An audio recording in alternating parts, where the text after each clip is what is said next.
Les choses allaient mal dans ma vie. Je ne bougeais plus. Prince nude. Je mangeais très mal. Oh putain.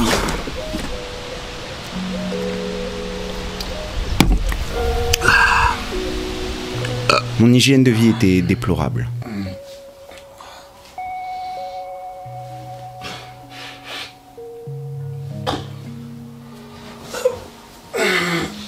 Je crois que je l'ai foutu l'envers, c'est pas grave.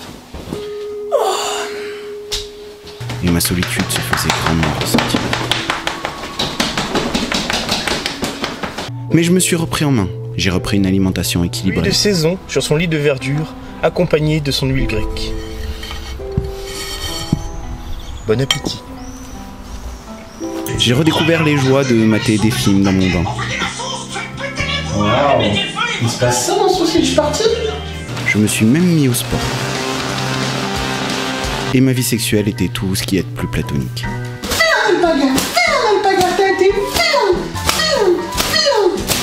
Mais malgré tout ça, je ressentais pas la plénitude. Je n'étais pas comblé. Il manquait un truc à ma vie.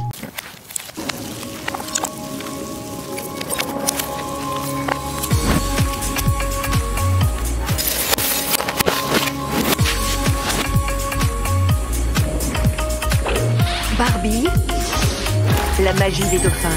Un film Barbie. C'est ça qui manquait. Un film qui déchire tout. Alors oui, je vous l'accorde, je suis pas le public cible. Loin de moi l'idée de dire ça c'est pour les filles, ça c'est pour les garçons. Parce que, spoiler alerte, quand j'étais gamin, je jouais à la Barbie.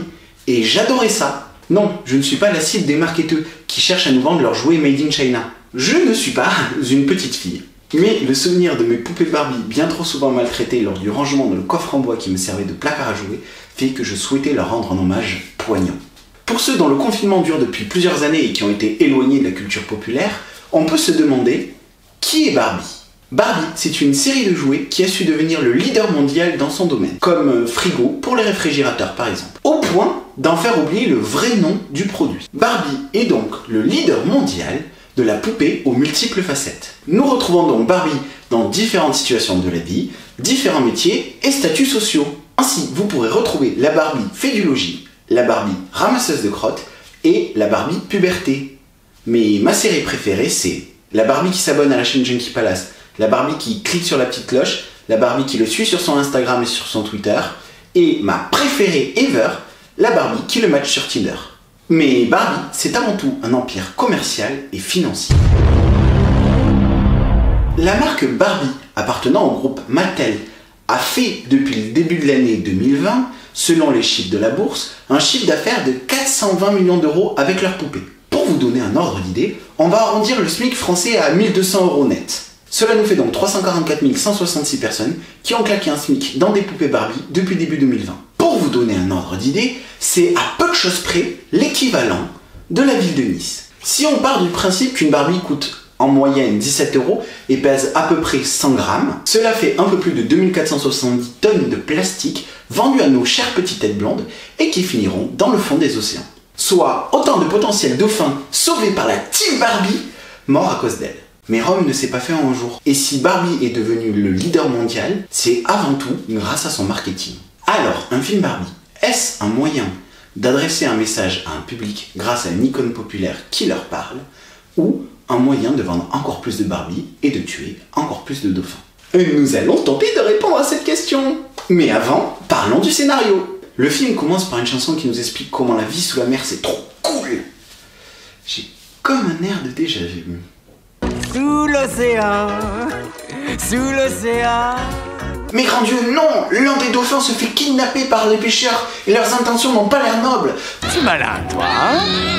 Ouais, on va me donner une jolie somme pour toi. Que va-t-il se passer? Oh! Apparaît alors notre première héroïne, Alia, la sirène, qui voit le dauphin s'en aller au loin avec le bateau qui file à toute allure. Non! En parallèle, nous voyons les 3 dauphins qui accompagnaient celui qui s'est fait kidnapper perdre de leur brillance et les étoiles qui étaient dessinées sur leur corps, en même temps que celui qui s'est fait kidnapper. Nous apprenons donc l'existence des dauphins pierres précieuses. Est-ce que l'histoire est cousue de fil blanc? Oui. Mais continuons, il est important d'identifier les différents personnages et de comprendre l'évolution de Barbie depuis des décennies. Nous arrivons donc sur l'île, où Barbie emménage dans son bungalow avec ses 3 sœurs et ses 4 petits chiots. Waouh! Toute la maison est rien que pour nous? Bien sûr. Ça en fait des variantes de poupées à vendre aux petites filles, oui! Bref, vous vous en doutez, les chiens ne seront pas super utiles, si ce n'est qu'ils vont voir la sirène se transformer et qu'ils vont créer une forme de tension quand il faudra faire des agissements en douce. Barbie est donc Barbie. Même si avec le temps elle n'est plus la blonde et cervelée, elle reste d'une affligeante banalité. D'ici, on voit tout le village de vacances. C'est formidable. Souriante, riant aux blagues d'enfants, pleine de bons sentiments tout le long du film, etc., etc., etc. Je vais plonger, moi. Ses sœurs sont également de bons vieux clichés, et je n'ai pas retenu leur prénom, donc on les nommera Puberté. Elle est blasée de la vie et elle tient un blog photo. Mais dès que les choses recommencent à devenir cool, elle fait comme si elle n'avait jamais eu cette attitude. Franchement, je préférerais rester ici et travailler sur mon blog photo. Le bon vieux cliché. Et puis le concours photo façon Instagram. J'ai pas été aussi surpris depuis la dernière fois que Éric Zemmour a sorti une déclaration polémique. Oh, wait.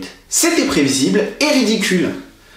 Ah, la comparaison est peut-être pas si pétée en fait. Ensuite, on a grande gueule mais pissoli, la préado quoi. Elle est rebelle et casse-cou, mais elle a toujours son âme d'enfant qui fait qu'elle a besoin d'attention. Attention, écartez-vous. Elle est rapide avec ce véhicule. Et on a Hatchoum, l'enfant. Elle est joyeuse, naïve, et elle n'en démord pas depuis le début. Les sirènes, ça existe. Mais les sirènes sont réelles. Et devinez quoi? Elle a raison. C'est ouf, hein?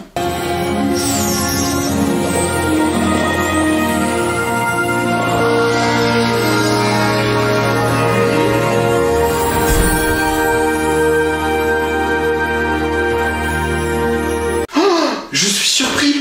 Je suis l'étonnement. Je suis Nabila qui fait une déclaration intelligente. Je suis Cyril Hanouna qui fait une bonne émission. Je suis le nouveau Big Bang. Trêve d'ironie, cela rentre parfaitement dans l'histoire et cette mécanique est reprise dans différents films pour différents publics. Et c'est plutôt logique que ça soit l'enfant qui conteste les croyances établies. Mais vous vous en doutez, Jean Patoche de la Compta, il veut rentrer de la moula, du caramel, des billets violets pour se payer de la coque et des putes sur les plages de Hawaï. Alors, il faut vendre des Barbies.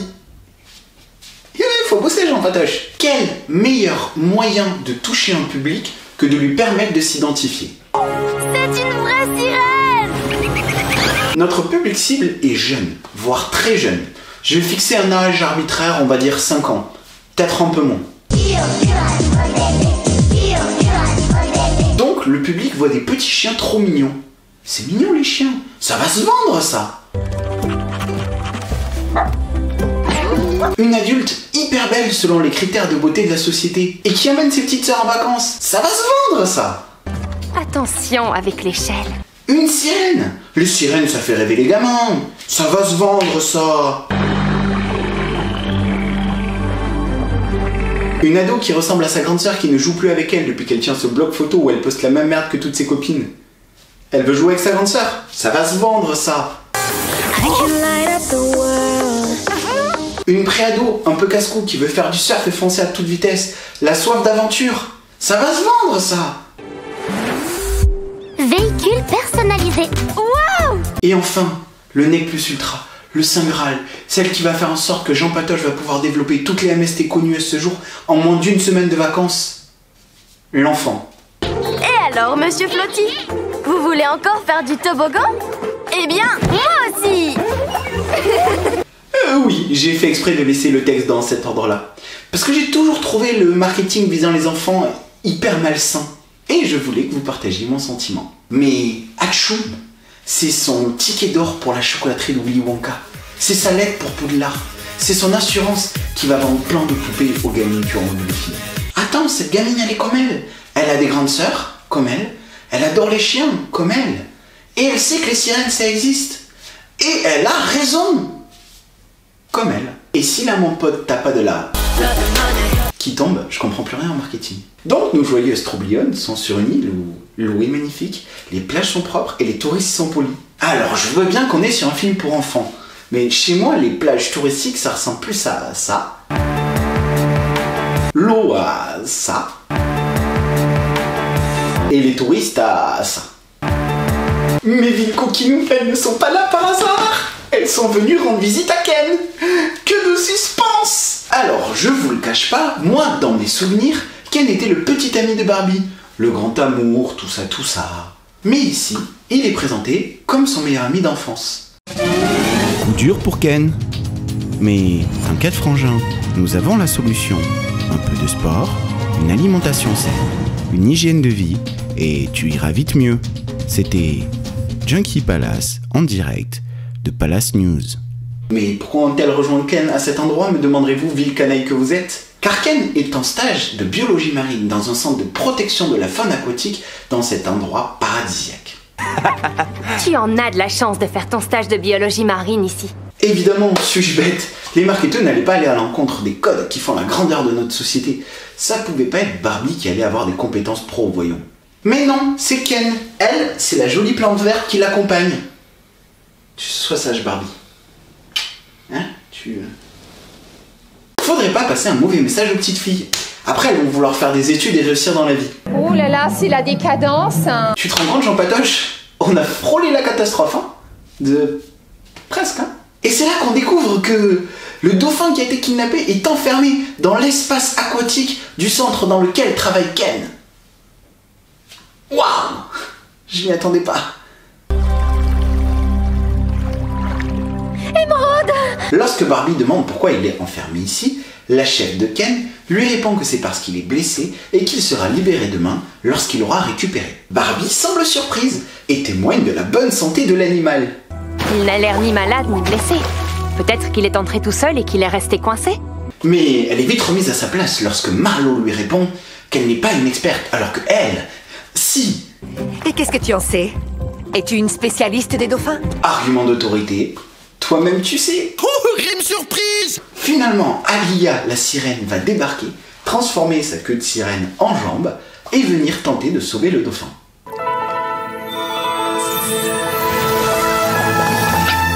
Waouh! C'est que de rebondissements. Elle n'y arrivera pas et Barbie va l'en dissuader, invoquant le fait que le vétérinaire vient le lendemain pour l'examiner. Mais ne vaut-il pas mieux s'en assurer totalement? Il ne devra attendre qu'un seul jour. Mais que de rebondissements dans l'affaire des dauphins pierres précieuses! En fait, c'est Marlo qui veut vendre le dauphin à un cirque pour se faire du bifton, de la moula, du caramel. Et le vétérinaire qui est censé venir demain est en fait quelqu'un qui vient pour l'enlever. Oh!